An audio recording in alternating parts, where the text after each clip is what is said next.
This is Sarah Squires bringing you behind the headlines in today's edition of WyoToday Newsroom. Today on the show, we are joined by State Superintendent of Public Instruction, Megan Degenfelder. Welcome to the show. Thanks so much for having me.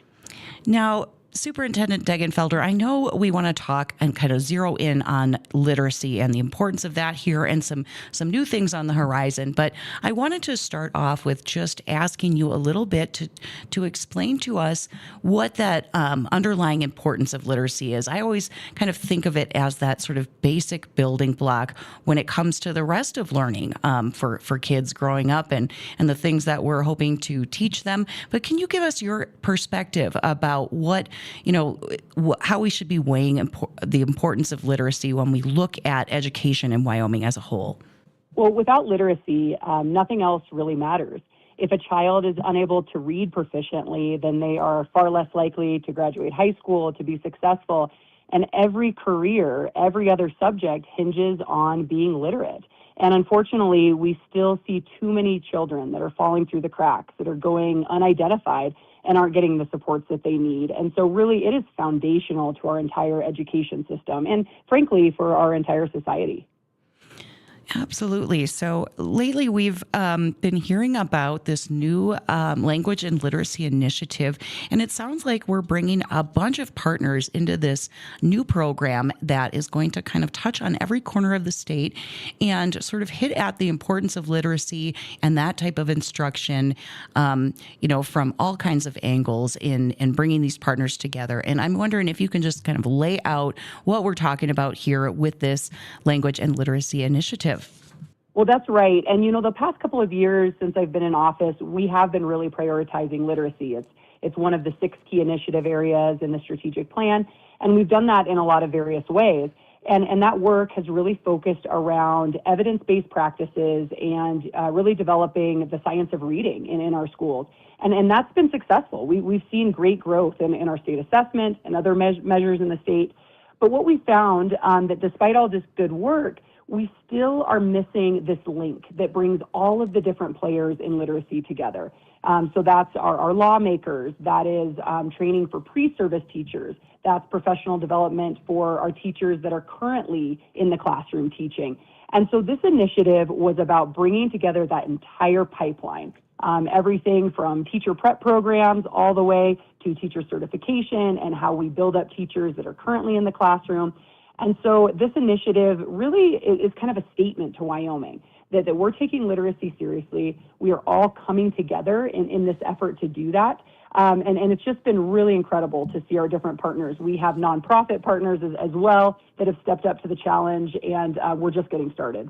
Yeah, it sounds like a really exciting initiative, like you said, that really touches on a lot of these different areas for addressing the issue of learning how to read, which obviously is such a pivotal and important component of early education going forward, and how we succeed, I think, across the board when it comes to educating our kids here in the Cowboy State.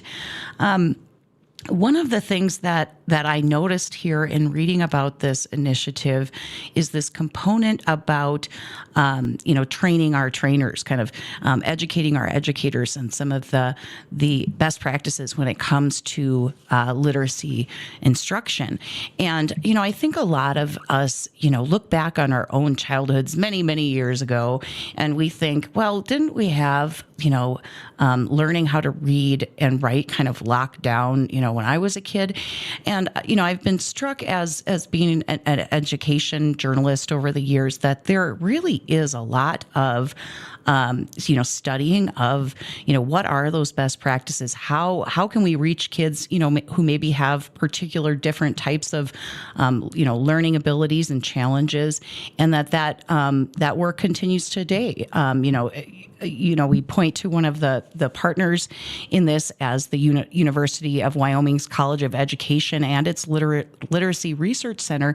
And I'm wondering, Megan, if you can just explain to us a little bit about that work that's going into this partnership, where we can really kind of get our educators up to those, best practices and the things that we're learning, even today when it comes to the best way to sort of reach kids where they are when it comes to learning how to read.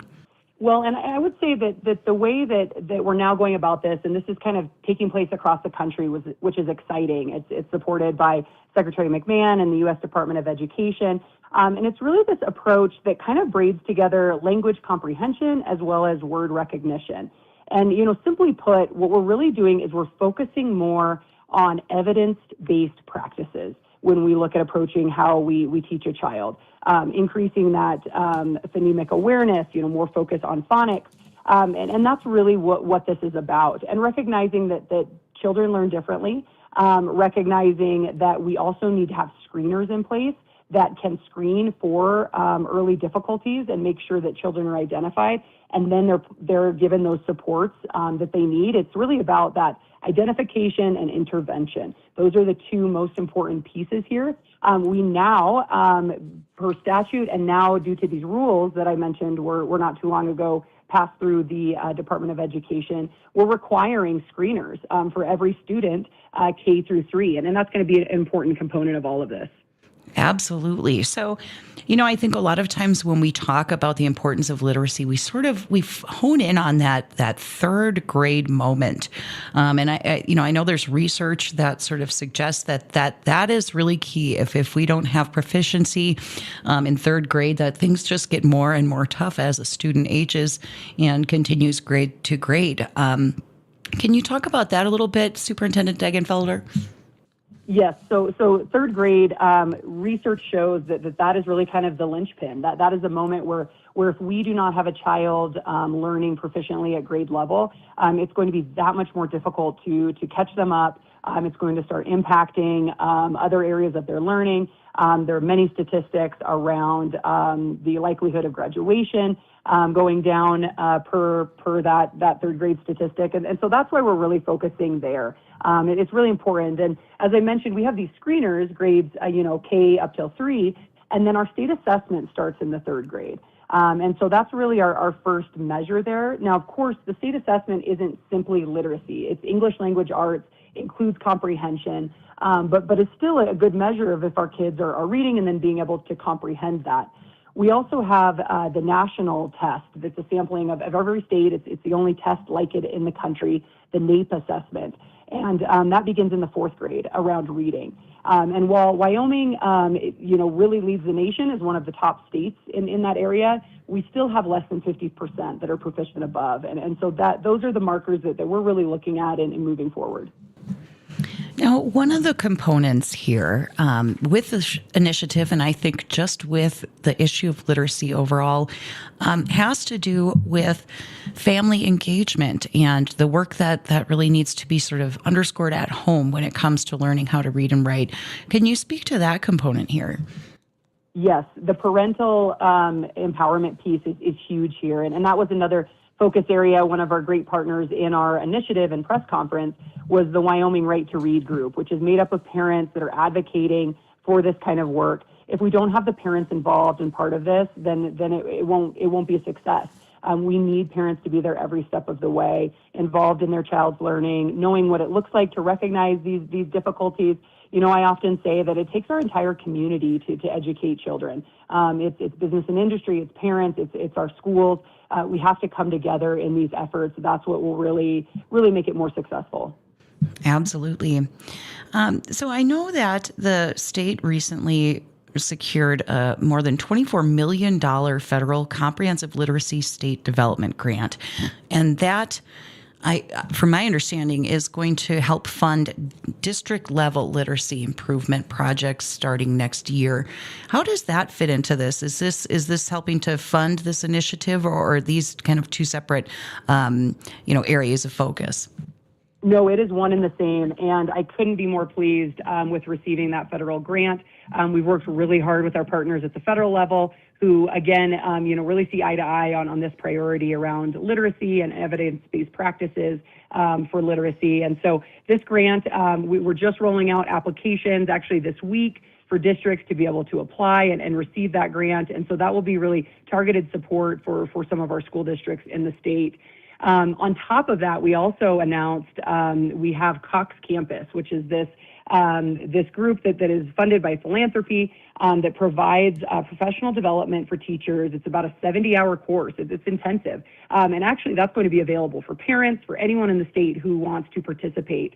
But that's going to be offered free, that professional development, which is really exciting. And then on top of it, as if that weren't enough, the Elbogen Foundation jumped on board and has teamed up with us, and they're going to be covering the cost of the first 100 teachers to sit for the K. Perry exam after that Cox Campus course. And that's kind of the gold standard, one of the really, highest bar, highest level certification tests that there are around literacy. So a lot of great partnerships. The ability that we were able to pull all these different funding streams to make this initiative happen is really special.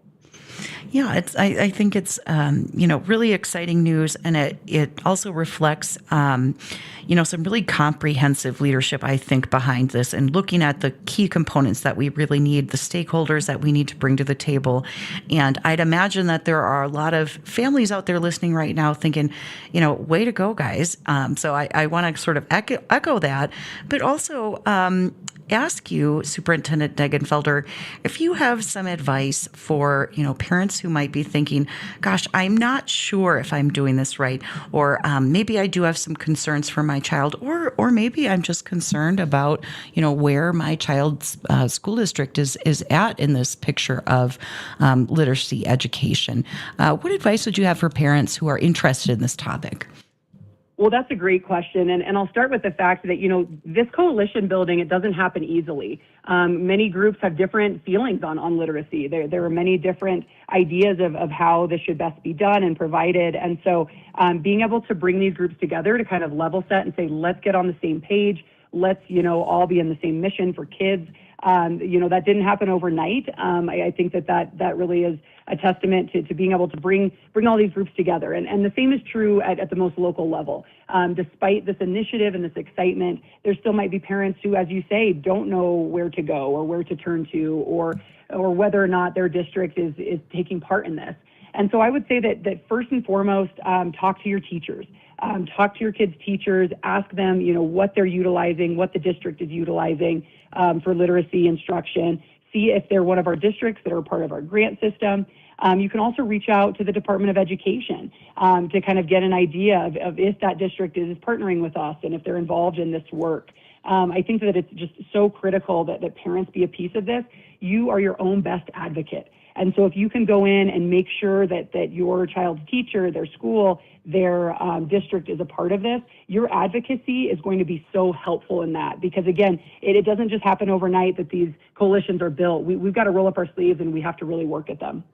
Absolutely. Great advice, I think, for families and parents who are interested in this topic, are interested in learning more about their own child's education and where they're at with that.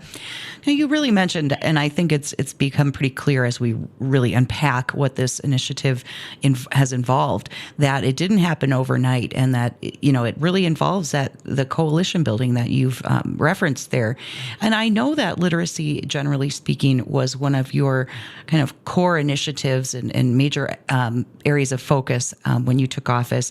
Can you tell us a little bit about how this all came together and the work that you've been doing on bringing these stakeholders to the table to make this happen? Sure. Well, as I mentioned, we spent a couple of years really honing in on literacy, having all these different efforts going on. But for me, I just think that we are so much stronger when we come together. And I think that there's a lot of silos that exist in our state because we're so spread out, we're so rural. And so I view my job as state superintendent as really breaking down those silos and trying to find these connections. Especially as I travel all around the state, I see where partnerships could really easily exist, and it's my job to make those happen. Literacy, of course, it can be controversial. Like I said, there are a lot of different camps and ideas of how this should be done, and a lot of sensitivity there. And so for me, what it really took is meeting with all of these different groups, and myself personally and our team, sitting down with different groups that are working in the area of literacy and trying to establish, what is our North Star here? Where can we come together? What are the things we can agree on? And that's really what the process has entailed. and trying to ensure that everyone, again, we put away some of our past resentment or past issues between different groups, and we say, look, we're here to do what's best for kids. We're going to set that aside. We're going to make that pledge to work together and along these common goals. And so that's kind of been the process for me, and I'm excited to see where we can take it further. Yeah, it is definitely exciting. And, one of the things that I found very interesting and thoughtful, I think, with this initiative was including the piece of bringing lawmakers into the fold here. And, I think it's so important that when we have these great plans, when we invest big resources into important issues like this, that we've got policymakers at the table with us as well. Can you tell us about how you work to, include our state legislature, our education committee members, and, the folks who really work on that as lawmakers when it comes to this initiative? Absolutely. Our policymakers are critical in this. And we actually, this is hot off the press, just a few minutes ago, the bill just dropped online for the legislative committee to be discussing next week. I haven't had time to review it because, as I said, it just now dropped. But we're excited to see how some of these changes can be implemented in law. That's kind of our guardrails, and it's important to make sure that our policy, that our state statutes also match what we're doing, on the ground floor. And again, it's all of these pieces. If they're not coming together, if one of these pieces is off, whether it's state law, whether it's training, whether it's our teacher prep program, this won't work. And so that's been a really critical component. So we've got a bill that we've been working on with them. I'm excited to see what the draft looks like, and if we can get that over the finish line in the next legislative session. Also for myself, in the executive branch, it has allowed me to be able to look at my entire organization. And we've actually taken a high-level leadership position. And when that position was vacated due to a retirement, actually repurposed that to a literacy position. Because I can't just bank on legislature, providing additional positions. I need to make changes as well in the executive branch to really support this work. And so really excited for that position to be hired and to just have more focus within WDE. And then one more piece as well is certification. And that's another big one with the Professional Teaching Standards Board. We can do all of these things. We can say, here's the law of how we need to screen and how we need to implement. But if we don't have this, higher bar for teacher certification and allowing teachers to get, credentialed in that and certified in these specifics around literacy, then we also won't be as successful. So that's just to name another partnership that's a big one as well. Well, it is absolutely an exciting moment here as we look to the future and the impact that this broad coalition, these partnerships, and all of this work that has gone into this language and literacy initiative, the fruit that it will bear down the road here. And I'm just so grateful that we were able to get you here on the show to help us really understand the work that's gone into this, Superintendent Degenfelder. So thank you so much for joining us and enlightening us in the world of literacy and the work that the Department of Education has been put into it. Thank you so much for having me.